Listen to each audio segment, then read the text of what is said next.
4 साल तक जिन ओलंपिक खेलों का खिलाड़ी और खेल प्रेमी बेसब्री से इंतजार करते हैं और वो विवादों की बलि चढ़ जाए तो ओलंपिक जैसे खेल के लिए झटके से कम नहीं है। कुछ ऐसा ही हो रहा पेरिस ओलंपिक में, जो अब अपने आखिरी चरण में है और यह खिलाड़ियों के प्रदर्शन और मेडल से ज्यादा विवादों में है। उद्घाटन समारोह से लेकर खेल मुकाबलों तक हर पहलू में अव्यवस्थाएं और विवाद सामने आ रहे हैं। इस ओलंपिक में सबसे बड़ा विवाद दुनिया भर में चर्चा का विषय बना है, वो है बॉक्सिंग में जेंडर विवाद। वुमेन बॉक्सिंग इवेंट में अल्जीरिया की ईमान खलीफ और इटली की एल्जेला करीनी के बीच हुए मुकाबले ने बड़े विवाद को जन्म दिया। खलीफ, जो जेंडर बदलकर पुरुष से महिला बनी, वो 2023 की वर्ल्ड बॉक्सिंग चैंपियन में जेंडर एलिजिबिलिटी टेस्ट में नाकाम रही थी। उन्हें पेरिस ओलंपिक में खेलने की अनुमति दी गई थी। मुकाबले के दौरान इटली की बॉक्सर करीनी ने रोते हुए मैदान छोड़ दिया और खलीफ से हाथ मिलाने से भी इनकार कर दिया।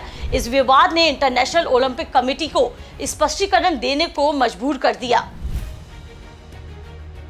ओलंपिक खेल गांव में बुनियादी सुविधाओं का अभाव, खराब ट्रांसपोर्ट व्यवस्था, एथलीटों और अधिकारियों के लिए खराब गुणवत्ता का भोजन की शिकायतें लगातार सुर्खियों में है।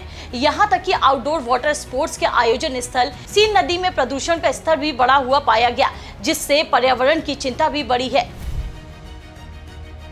ओलंपिक का उद्घाटन समारोह का आयोजन सीन नदी पर हुआ था, लेकिन इस दौरान दिखाई गई एक झांकी ने विवाद खड़ा कर दिया। ड्रैग क्वीन थीम पर आधारित इस झांकी को द लास्ट सपर से प्रेरित बताया गया, जिसमें देवदूत की जगह ड्रैग क्वीन थी। इसकी दुनिया भर में आलोचना हुई और इसे ईसाई मत का अपमान माना गया। विवाद बढ़ने पर आयोजकों ने खेद जताया। हिजाब प्रतिबंध। फ्रांस ने अपनी महिला एथलीट्स के हिजाब पहनने पर प्रतिबंध लगा दिया, जिससे फ्रांस की कुछ मुस्लिम महिला खिलाड़ियों ने इस प्रतिबंध को खेल और मजहब के बीच चुनने के लिए मजबूर करने वाला बताया। जूडो में फिलिस्तीन इजराइल विवाद। जूडो इवेंट में तजाकिस्तान के नूराली इमोमाली ने इजराइल के बरू शामिलोवा के खिलाफ जीत के बाद उनसे हाथ मिलाने से इनकार कर दिया और अल्लाहू अकबर का नारा लगाया। इस घटना ने भी विवाद को बढ़ा दिया।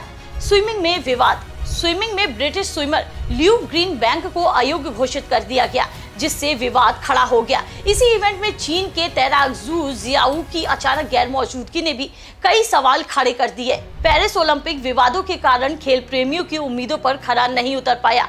अब यह देखना दिलचस्प होगा कि आयोजककर्ता इन समस्याओं का समाधान कैसे करते हैं और आगामी इवेंट्स को सफल बनाने के लिए क्या कदम उठाते हैं।